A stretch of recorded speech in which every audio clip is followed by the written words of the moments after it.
Jornal ISTV Cidade, Uberaba.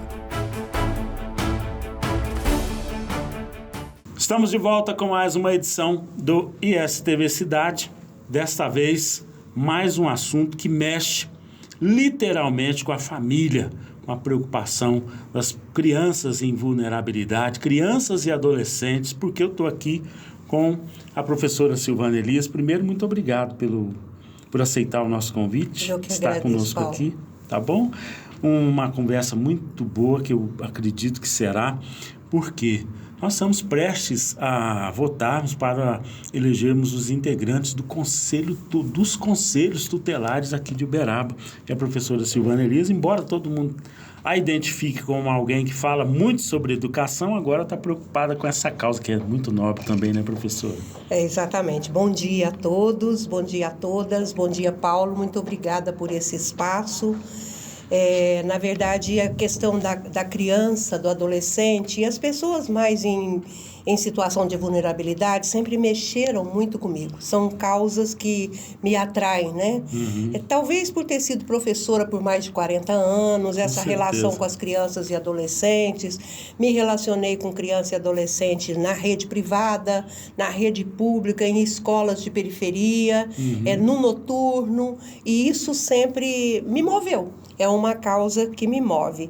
Então, diante dessa importância que o órgão, o Conselho Tutelar tem, nós criamos um grupo de apoio para que a gente possa fazer chegar as informações, né, na comunidade em geral. E principalmente naquela comunidade que muitas vezes não tem o hábito de ver uma televisão ou o hábito de ler um jornal, e fica pouco, essa comunidade muitas vezes fica excluída porque fica mal informada.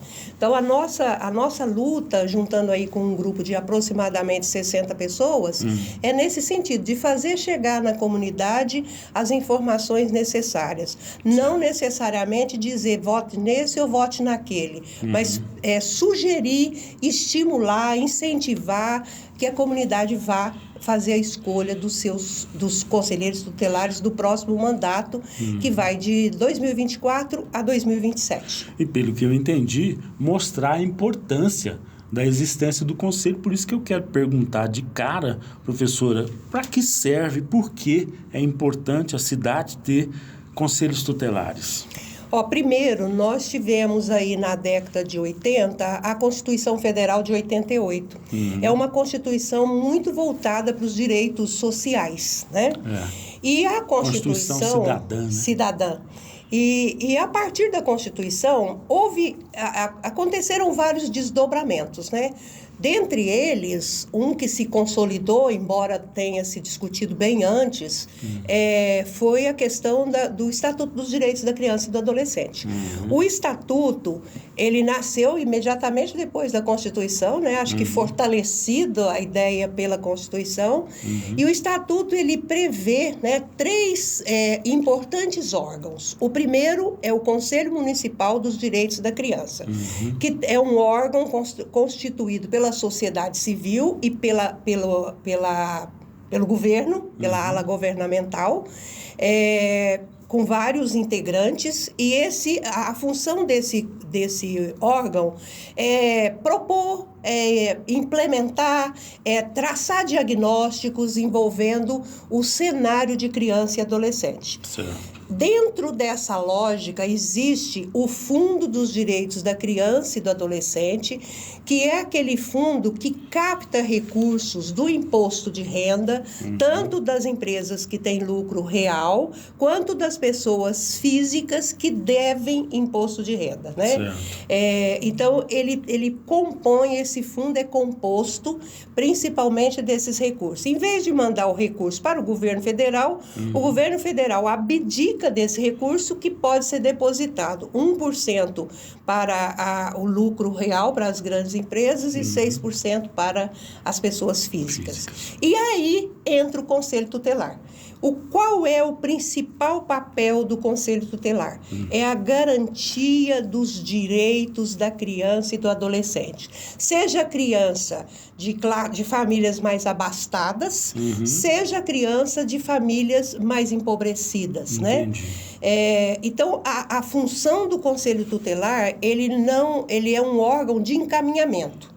Ele recebe a denúncia, ele recebe a informação de que o direito de uma determinada criança está sendo violado, ele apura e junto com o Ministério Público, com a Vara da Infância, com os órgãos governamentais, com as instituições também, com as OSCs, né, que são organizações da sociedade civil, ele encaminha e busca solução para aquele problema. É uma espécie de zelador. É um guardião. guardião. Eu posso dizer que o Conselho Tutelar é um guardião. Por isso é importante que a sociedade, que a comunidade em geral, escolha bem essas pessoas, né?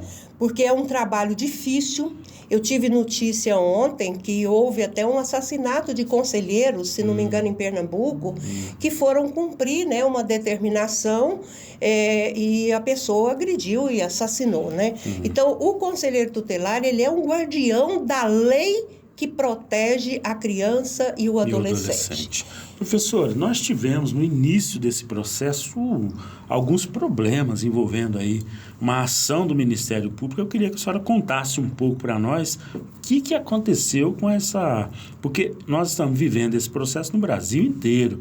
E aqui em Uberaba nós tivemos alguns problemas. O que a senhora observou?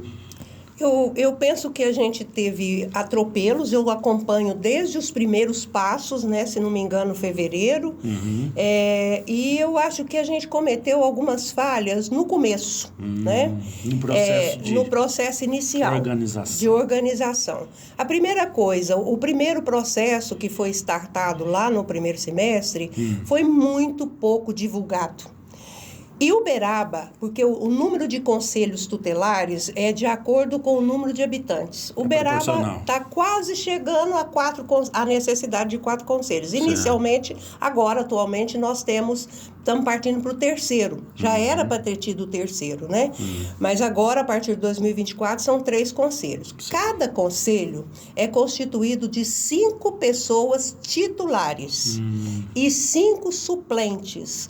Qual é a função do suplente? O suplente é aquele que o conselheiro se afastou por uma licença de gestação, ele substitui, exatamente para reforçar que criança não pode falhar, né? Não pode ficar um conselho incompleto. Então, se nós temos 5 titulares e 5 suplentes em cada conselho, e nós temos 3 conselhos, nós precisaríamos de mais de 30 candidatos. No mínimo 30. No mínimo 30, para ser democrático. Porque senão não seria democrático, seria canalizado. E o que houve no primeiro momento? O primeiro momento apuraram, que passa pela inscrição, depois pela prova escrita, depois pela avaliação psicológica. Chegaram ao final 15 candidatos. Então é uma incoerência absurda, 15 candidatos para 30 vagas, né? Impossível. E o Ministério Público, tanto o Ministério Público quanto a Vara da Infância foram cirúrgicos. Eles recomendaram, né, que houvesse a reabertura das inscrições com os mesmos critérios, que as pessoas passassem pelos mesmos critérios. E isso foi muito importante, porque em vez de 15, hoje, além daqueles que poderão acrescer por recurso, porque tem recurso ainda sendo analisado pelo Condical, nós temos já 46 candidatos. Ou seja, tinha gente que poderia estar compondo esse processo. Tinha gente, poderia ter sido muito mais. O Uberaba tem capacidade para ter 80 candidatos, né? Para ser, mas eu penso que o pecado inicial foi divulgar mal. Foi muito mal divulgado. Rede social não é uma coisa que todo mundo vê. Não houve um investimento em termos de comunicação social mais formal, né? Imagina que no seu programa você informar as pessoas, trazer as pessoas para esclarecer, né? E o salário não é falar para você assim, é um salário maravilhoso. Não, Não, mas é um salário atraente, é um salário de R$ 3.600, tem um ticket de R$ 1.000, tem um plano de saúde, as pessoas são remuneradas pelos plantões que fazem, né? Não temos profissionais com perfil para isso. O que precisa é achar gente que consegue adequar esse salário com o perfil de compromisso com a criança. E nesse aspecto, a comunidade precisa ficar muito atenta. Porque tem muita gente boa, eu vi a lista, né, de 46, analisei, e tem muita gente boa. Tem muito mais do que 5 candidatos, que é o que a gente pode votar no dia 1º. É isso que eu ia perguntar. Cada eleitor, cada cidadão que tem o direito de votar, ele pode escolher, então, 5 nomes. 5 nomes. Qualquer pessoa que estiver em dia com a Justiça Eleitoral pode comparecer no dia e escolher 5 nomes dentre esses mais de 40 que a gente vai ter. Eu queria aproveitar, então, já que a senhora está mergulhada nesse assunto, qual é a dica da professora Silvana Elias na hora de escolher o conselheiro ou os 5 conselheiros que eu vou ter direito a escolher? Qual é a sua dica para pensar entre os nomes? É uma dica, né, mais ou menos parecida com o que a gente faz na política, né? O toma lá da cá nunca, né? O mais importante é a gente avaliar a história dessas pessoas. É claro que nem todo mundo conhece todos, né? Nem eu mesma que estou mergulhada não conheço a todos e todas que estão no processo final. Mas é preciso que a gente investigue. Fulano, quem é essa pessoa? Quem está no meu bairro? No meu bairro tem alguém que é candidato? Essa pessoa do meu bairro que eu conheço mais de perto é uma pessoa que tem uma história de compromisso com criança e adolescente? Como é que é a atuação dela? Ela é mãe? Qual que é a vida dela aqui na comunidade, né? Porque nós temos gente espalhada na cidade inteira, mas investigar a história da pessoa é fundamental, para a gente não cair nessas barbaridades que a gente cai nas eleições normais, de escolher gente errada. A senhora deu uma dica interessantíssima. Você pode reunir ali a sua comunidade na igreja, na associação de bairro, enfim, as pessoas que são pessoas de bem, formar grupos para identificar nessa lista de candidatos quem são essas pessoas. Exatamente. Né? E preferencialmente que as pessoas olhem principalmente para aquelas pessoas que estão no seu bairro. Né? Pergunta para a diretora da escola, pergunta para o líder do centro espírita, pergunta para o pastor, pergunta para quem tiver que perguntar, o que você acha dessa pessoa? E vai filtrando, né? Porque a escolha é muito pessoal. E vai filtrando. Agora, o que não dá, Paulo, é que eu quero fazer um alerta às pessoas, é que se a pessoa tem a política é algo maravilhoso, mas a política partidária, muitas vezes, ela atrapalha a democracia, né? Muitas vezes, é absurdo falar isso, mas muitas vezes ela atrapalha. É um paradoxo, mas é uma realidade. Ela é tendenciosa, né? Então, muito cuidado com as pessoas que estão ligadas a algum líder político, né? Que tem interesse que o ano que vem possa ajudá-los também. Muito cuidado com aquelas pessoas que não têm a história de comprometimento com a criança. Então, é preciso que a gente faça um filtro. Por quê? A pessoa que tem uma ligação político-partidária e é candidata ao Conselho Tutelar, o Conselho, ele é um órgão que ele deveria ter autonomia. Lá está escrito no documento, autonomia. Então, se ele procura uma vaga para uma criança que está em situação de vulnerabilidade, que a mãe não está podendo trabalhar, que está ficando sozinha em casa, uma criança pequena, ele procura essa vaga não sai, ele tem que agir para conseguir essa vaga. E, às vezes, isso envolve o Ministério Público, né? Envolve denúncias no Ministério Público, formalização de processos. E quando esse conselheiro está atrelado de forma partidária, ele não tem autonomia para isso. Ele não tem autonomia para reivindicar mais um carro para trabalhar, ele não tem autonomia para falar, olha, está faltando recurso humano, ele não tem autonomia para cobrar um atendimento numa unidade de saúde, ele não tem autonomia para dizer, olha, precisa de mais vagas nas creches de 0 a 3, e por aí afora, precisa de tempo integral nas escolas, precisa de política de esporte e de cultura nos bairros mais periféricos. Então, nesse sentido, ele fica um pouco amarrado. Né? E quem está amarrado não protege a sociedade. A população sabe bem do que eu vou dizer, é preciso saber aqueles que têm rabo preso, né? Isso mesmo, no popular é isso mesmo. No popular é isso que a população entende. Professor, então, um recadinho final, nosso tempo está se esgotando. Eleição dia 1º de outubro de 2023 para o Conselho Tutelar. A mensagem da professora Silvana Elias para você ir até a votação. Vamos ter urna eletrônica nessa votação? Infelizmente, Uberaba perdeu o time. Eita. Vai ser cédula mesmo. Cédula aí. Então, a mensagem da professora Silvana Elias, com a ferramenta que a gente tem, com as informações que a gente pode buscar para que a gente faça uma boa eleição no Conselho Tutelar. Eu quero fazer aqui, como professora, como mãe, como avó, como cidadã comum, um apelo à sociedade uberabense. Vamos no dia 1º, vai ter transporte gratuito para os locais de votação. Os locais de votação estão distribuídos na cidade. Um é a Escola Nisa Guaritá, no Conjunto Manuel Mendes. Outro é a Escola Santa Maria, no bairro Santa Maria.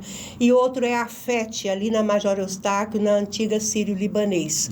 Então, eu quero fazer um apelo. As nossas crianças, num momento econômico difícil, as nossas crianças e os adolescentes, além dos idosos e dos deficientes, das pessoas com deficiência, é um segmento social que tem sofrido muito.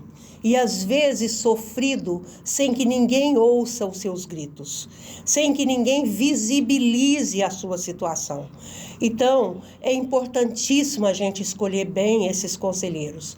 Eu gosto da palavra esperança, mas eu gosto mais do esperançar, porque a esperança é algo parado, inerte. O esperançar é eu me levantar e me colocar a caminho da vida. E as nossas crianças em Uberaba, nós temos 82 mil crianças e adolescentes em Uberaba.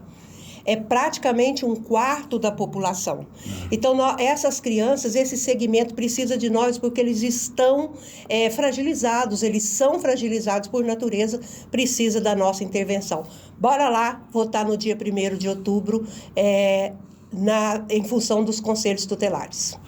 Ela não mencionou, mas quando ela fala em esperançar, ela me lembra alguém que eu entrevistei por umas 2 vezes, que é o professor Paulo Freire, de uma memória incrível aqui para a nossa Uberaba. Muito obrigado pela sua participação. Eu sou freiriana. Muito obrigado pela Paulo. sua participação no ISTV Cidade, o noticiário da família uberabense. Estamos apresentando Jornal ISTV Cidade, Uberaba. ISTV. Nosso canal vem crescendo a cada dia e se destacando em todo o Brasil.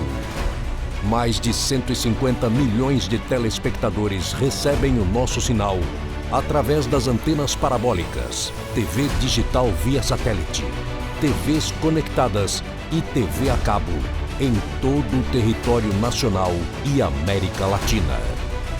A nossa programação de filmes, séries e desenhos retrô vem conquistando os lares brasileiros, que cada vez mais buscam conteúdos de qualidade para assistirem com suas famílias. ISTV, a sua TV retrô.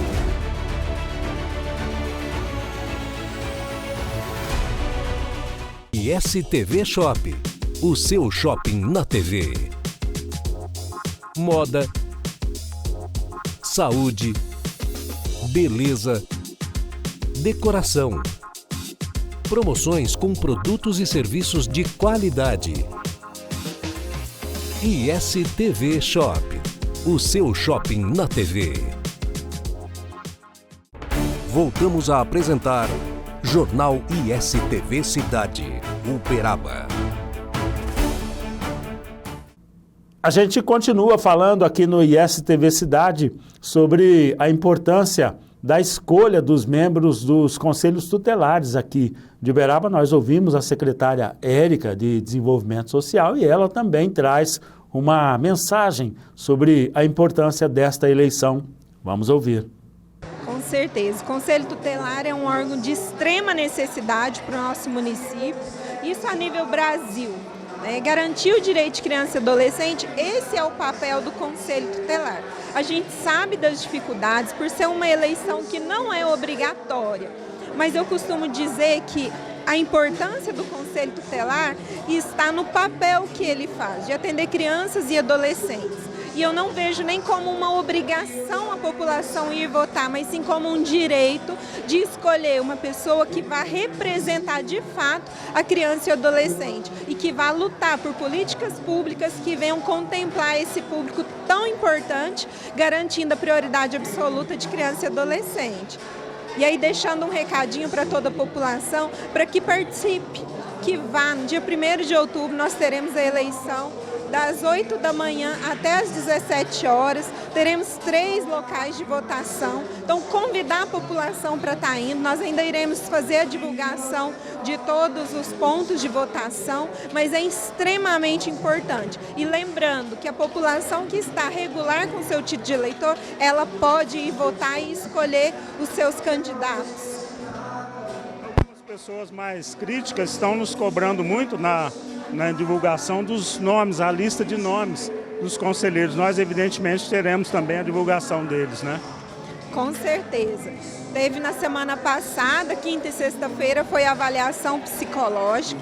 Então, já foi divulgado os aptos para concorrer à eleição. Então, ainda essa semana, acredito que já saia, porque precisa fazer o sorteio do número de cada candidato, para que a gente possa divulgar já o nome de todos com o número. Então, acredito que o mais tardar aí, semana que vem, a população já tem acesso a todos os nomes e números dos candidatos. Mudamos de assunto no ISTV Cidade para falar sobre a importância do restaurante popular, que completou 1 ano de vida e já serviu mais de 150 mil refeições. Nós ouvimos a secretária de Desenvolvimento Social também sobre este tema.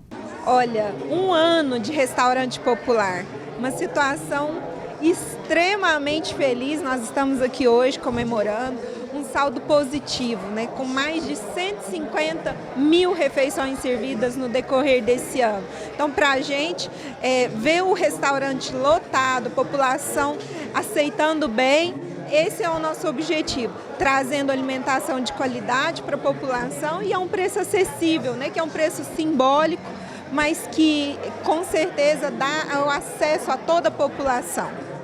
Secretária, tem tido aí uma reivindicação para o jantar, né? A senhora deve estar debruçada nesse estudo aí. O que nós podemos dizer em relação a essa reivindicação?